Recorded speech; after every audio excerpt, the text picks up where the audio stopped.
Wala nang edit-edit, ito ang kwento.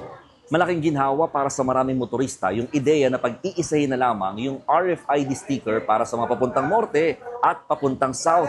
Ang problema, nang bisitahin namin ng isa sa mga RFID sticker installation dito sa may Lipa, Batangas, medyo inis ang ilang mga motoristang naabutan namin dahil sa ilang oras na nilang paghihintay dito sa lugar para nga mapag-isa na yung kanilang RFID stickers. Gaya na lamang ni na Sir. Sir, anong pangalan ninyo ulit?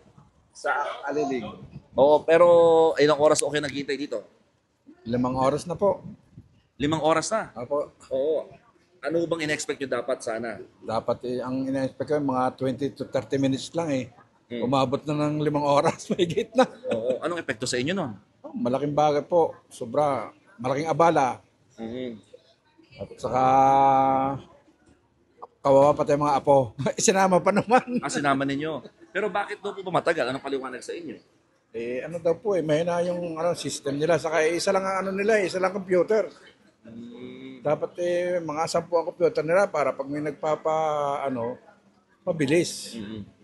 Okay, sige ho. Thank you po. Papunta kayo ng parang pabiyahe kayo yata ng Pangasinan. Oo, nag-ayos na kami para sa pagbiyahe namin puntang Pangasinan. Oo. Ngayon kasi mag-uundas mga kapatid, talagang inaasahan ho yung dagsa ng mga pasahero, motorista na babiyahe sa kanilang mga probinsya para nga ho makadalaw sa kanilang mga mahal sa buhay na yumao. Kaya gusto nila, dahil nga may balita na pag-iisahin na nga yung RFID, maging smooth no, yung pinaka-biyahe. Ang paliwanag sa atin kanina ng ilang mga staff dito sa installation booth na ito, talagang parang naiimbudo, no? Dumadami yung volume ng mga nagpapa-install ng one RFID. Ang kailangan doon kasi, papacheck pa daw yan, papadala pa sa head office at kailangan pa aprubahan at check doon kung may mga pending balances at mga problema sa sticker or card na kailangan mo nang maresolba. Ang problema, no? Ayan, inaabot ng ilang oras, yung mga ilang taong nandito ngayon, no, yung iba nandun na naghihintay.